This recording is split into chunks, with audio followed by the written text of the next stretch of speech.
Do you have Deaver leaf springs? Or maybe you don't. And has this ever happened to you? Or are your leaf springs rusting? Let's fix that.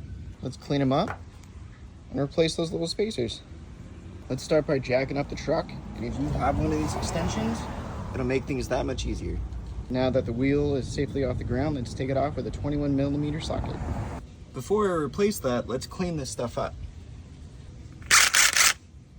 After inspecting the other side, I realized the puck was missing from here, and what had happened, the little nipple on here broke, causing it to slide down. In this case, it was really easy to replace. I just took a screwdriver and kind of pried it open to give it a little more space, and it popped right in.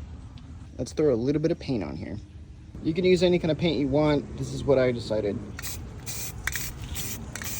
Before I move on to the other side to check it, I'm gonna give this suspension a good clean.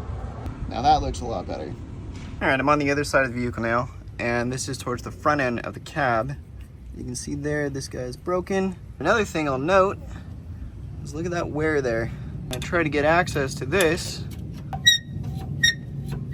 I'm hearing a little bit of something, and I wonder if it's that. Its spacers have swapped out. It's been painted.